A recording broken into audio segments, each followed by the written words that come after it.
सुप्रभात बच्चों, हम सबको ये पता है कि समय एक ऐसा अनमोल धन है कि जिसे अगर हम गंवा दें तो कितनी भी कीमत क्यों ना अदा करने के लिए हम तैयार हैं, कितना भी पैसा क्यों ना हम खर्च करना चाहें, हम उस समय को, उस बीते हुए पल को दोबारा प्राप्त नहीं कर सकते। प्रकृति का हर एक कण हमें यही सीख देता है कि हम उस समय की कीमत को पहचानें, उसका मोल पहचानें और अपनी उन्नति के मार्ग पर निरंतर अग्रसर रहें, परिश्रम करते रहें। हमें सफलता तभी मिलेगी जब हम निरंतर गतिशील रहेंगे, निरंतर कार्यरत रहेंगे। कुछ ऐसी ही सीख अपनी कविता के माध्यम से कवित्री सुश्री सावित्री परमार जी ने देने का प्रयास किया है और यह हमारा पाठ है, पाठ 1, समय बहुत ही मूल्यवान है। बच्चों, अपनी पेंसिल और अपनी किताबें तैयार रखें। मैं जो भी बोलती जाऊँ, बताती जाऊँ आपको शब्दों के बारे में, उनके अर्थ के बारे में, उसको जहाँ आपको कठिन लगे उसे नोट करते रहिएगा। अच्छा, तो अभी हम शुरू करते हैं। सबसे पहले कविता का वाचन होगा। आप भी मेरे साथ कविता पढ़कर दोहराते रहिएगा, पढ़ते रहिएगा ताकि आपका वाचन कौशल भी अच्छा हो सके। तो शुरू करते हैं। समय बहुत ही मूल्यवान है। घूम लिए हम खूब बाग में, कर ली दुनिया की चर्चाएं, आओ बैठे झील किनारे, नए ढंग से पाठ पढ़ाएं। तिनका चुनकर लाकर बया घोंसला बुनती है, जो मेहनत हाथों से करते उनकी किस्मत बनती है। त्याग नींद का मोह सवेरे, चिड़िया हमें जगाती है, मूल्यवान है समय बहुत ही, हम सबको बतलाती है। दाना दाना खोज बीन कर चीटी अन्न जमा करती है, बुरे समय के लिए बचाओ, यह शिक्षा हमको देती है। देखो कांटे ओढ़ पहनकर फूल सभी मुस्काते हैं, देखो कांटे ओढ़ पहनकर फूल सभी मुस्काते खिलते, वही सुखी जो सहे मुसीबत इन जैसे ही हंसते हंसते। इसी नदी को देखो बहती, कभी न रुकती दिन हो या शाम, और करो कुछ और बढ़ो, कहती लेती नहीं विश्राम। पीपल बरगद नीम के नीचे पथिक सदा करते आराम, सज्जन कभी न दुख देते, आते सदा सभी के काम। तो कविता के माध्यम से कवित्री हमें क्या सीख दे रही है, मैं इसकी व्याख्या करती हूँ। आप भी आनंद लीजिए इसके अर्थ का, समझिए और पढ़ते जाइए। कवित्री कहती है कि हमने बहुत घूम लिया बाग बगीचों में और कहीं जो भ्रमण के स्थान है, दर्शनीय स्थल है, वहाँ सब जगह हम घूम आए, चल आए, बहुत सारी चर्चाएं कर ली दुनियादारी के बारे में। आओ बैठे झील किनारे। अब वो झील के किनारे बैठने के लिए आग्रह करती हैं बालक से। क्यों कहते हैं झील के किनारे? क्योंकि वो प्रकृति के माध्यम से हमें सीख देना चाहती है। कहती हैं कि नए ढंग से पाठ पढ़ाएं। हमने किताबें बहुत पढ़ी है ना, दुनियादारी बहुत सीखी, लोगों से चर्चाएं की, लेकिन अब हम शिक्षा को एक नए ढंग से लेते हैं। ये जो प्रकृति हमें सिखाती है, हम उससे कुछ सीखने का प्रयास करते हैं। अब क्या क्या उदाहरण यहाँ पर कवित्री ने दिए हैं, एक एक करके हम लोग पढ़ने करेंगे, सुनेंगे इसको। तिनका चुनकर लाकर बया घोंसला बुनती है। बया क्या होती है बच्चों? बया एक छोटी सी चिड़िया होती है। आपने देखा होगा, कभी अपने गांव गए हो या कभी रास्ते में लंबे रास्ते पर सफर किया हो, तो पेड़ों से गुच्छे जैसा घोंसला लटका होता है और कितनी भी तेज आंधी चले, कितना भी तेज बयार चले, पवन चले, वो हवा कितनी भी तेज क्यों ना हो, उस घोंसले को हिला नहीं पाती, वो ज्यों का त्यों रहता है। और बड़े परिश्रम के साथ एक नन्ही सी चिड़िया तिनका चुनकर बड़ी तेजी से, बड़ी तीव्र गति से वो घोंसला बनाती है, और जब बन जाता है तो निश्चित रूप से उसको भी विश्राम मिलता है, उसके परिवार को भी विश्राम मिलता है। वो आराम से उसमें गर्मी में, सर्दी में, हर मौसम से अपना बचाव कर पाते हैं।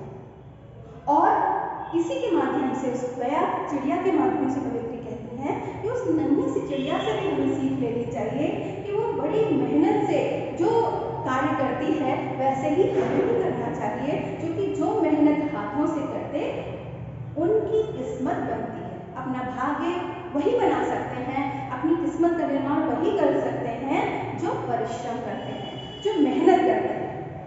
आगे क्या कहती है कवित्री? त्याग नींद का मोह सवेरे, चिड़िया हमें जगाती है,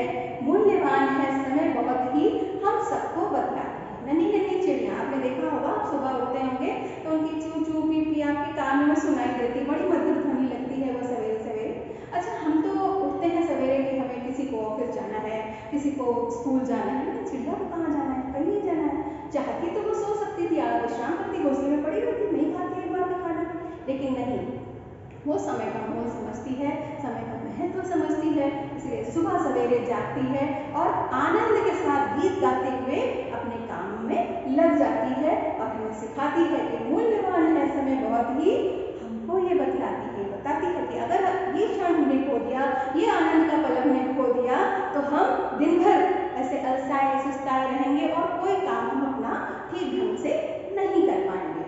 फिर आगे चलते हैं, कवित्री कहती है कि दाना दाना खोज कर चींटी अन्न जमा करती है। जो नन्ही चींटी होती है बच्चों, आपने देखा होगा कि जितने भी जीवों को हम देख पाते हैं संभवतः तो सबसे छोटा जीव होता है वो होती है चींटी, और वो चींटी अपने आहार से 10 गुना, यहाँ तक कि कहीं कहीं ये भी सुना जाता है कि 50 गुना आहार ढो लेती है, और जब देखो वो अन्न का दाना लिए, चीनी का दाना लिए, वो चलती ही रहती है। ऐसा क्या है, कौन सा भंडार वो इतना इकट्ठा करती, क्यों इकट्ठा करती है? क्योंकि उसे पता है कि मौसम बदलेगा, सर्दियाँ आएंगी, तेज गर्मी आएगी, कभी बारिश आएगी, तो उसके पास खाने की कमी ना हो, इसीलिए वो अपने भविष्य का ध्यान में रख करके, भविष्य के विषय में सोच करके उस अन्न को इकट्ठा करके रखती है ताकि उसे कोई तकलीफ ना उठानी पड़े। बुरे समय के लिए बचाओ, यह शिक्षा हमको देती है, वो हमें सिखाती है कि हमारे जीवन में बहुत बार ऐसी परिस्थितियाँ आती हैं जो प्रतिकूल होती हैं, जो हमारे अनुकूल नहीं होती, तो उस विषय में सोच करके भविष्य के लिए भी कुछ संचय करके रखो अपने साथ और उसके लिए निरंतर गतिशील रहो, निरंतर परिश्रम करते रहो। आगे चलते हैं, कवित्री कहती है कि देखो कांटे ओढ़ पहनकर फूल सभी मुस्काते हैं। फूलों को आपने बाग में बहुत ध्यान से देखा होगा बच्चों कि उनकी डंठल जो होती है, डाली होती है, कांटों से भरी होती है, लेकिन उसके सिरे पे कितना सुंदर खूबसूरत सा रंग बिरंगा सुगंध से भरा हुआ फूल खिला रहता है। कभी वो नहीं सोचता कि मेरे नीचे इतनी कांटे हैं तो क्यों ना मैं इनके जैसा ही बन जाऊं, या इनके होने के कारण मुझे कितनी पीड़ा सहनी पड़ती है। प्रतिकूल परिस्थिति में भी, बुरी परिस्थिति में भी, अपने से विपरीत परिस्थिति में भी वो उसके साथ सामंजस्य बिठाता है ना, उनके साथ अपना जो है तालमेल बिठाता है और सबको जो है उसका आनंद प्रदान करता है। तो कहने का तात्पर्य यह है कि विपरीत परिस्थितियों से हमें घबराना नहीं है, हमें चिंता नहीं करनी है, उसी फूल से प्रेरणा लेकर हमें उस वातावरण को, अपने आसपास का वातावरण है, उस सबको महकाना है, यानी अच्छे कामों से दुनिया को, अपने सत्कर्मों से लाभ पहुंचाना है। फिर आगे चले, कवित्री कहती है इसी नदी को देखो बहती, कभी न रुकती, दिन हो या शाम, और बढ़ो कुछ और बढ़ो, कहती लेती नहीं विश्राम। बच्चों, चलना जो है वो प्रकृति का नियम है, निरंतरता, जहाँ भी घड़ी अगर ठहर गई तो फिर किसी काम की नहीं रह जाती। ऐसे ही जो जल है, नदी जब निकलती है पहाड़ से तो उसके मार्ग में न जाने कितनी बाधाएं आती हैं, न जाने कितने रोड़े आते हैं, न जाने कितने पत्थर आते हैं, न जाने कितने पर्वत आते हैं, सबको लांघती फिरती वो अपने गंतव्य का मतलब है कि जहाँ उसे पहुँचना है, उस लक्ष्य तक, उस समुद्र तक वो चलती ही रहती है, ठहरती नहीं है। क्योंकि ठहरा हुआ पानी आपको पता होगा कि जहाँ रुक जाता है वो पीने योग्य नहीं रहता है ना, उसका जो जीवन का जो लक्षण है पानी का वो समाप्त हो जाता है।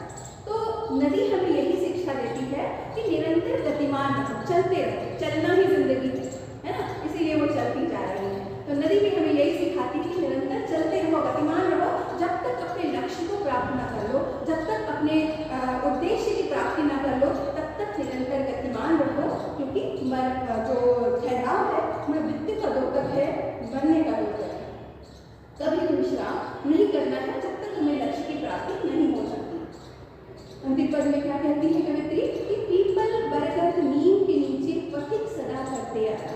आपने ये विशाल वृक्षों को अवश्य देखा होगा, चाहे आपके विद्यालय के कैंपस में हो या मार्ग में हो, रास्ते में हो, आपने देखा होगा कि ये बड़े बड़े विशाल वृक्ष कुछ भी नहीं लेते, स्वयं धूप सहते हैं, इतना पीड़ा सहते हैं, कष्ट सहते हैं, लेकिन जो रास्ते में चलने वाले राहगीर हैं, है ना, जो पथिक हैं, वो उनके नीचे बैठते हैं, तो उसके बदले में वो उनसे कुछ नहीं मांगते कि हम तुम्हें छाया दे रहे हैं, हम तुम्हें शीतल हवा दे रहे हैं, तो इसका टैक्स तुम भरो, कुछ नहीं मांगते, है ना। तो ऐसे ही जो सज्जन लोग होते हैं, जो श्रेष्ठ मनुष्य होते हैं, जो परोपकारी लोग होते हैं, वो सदा दूसरे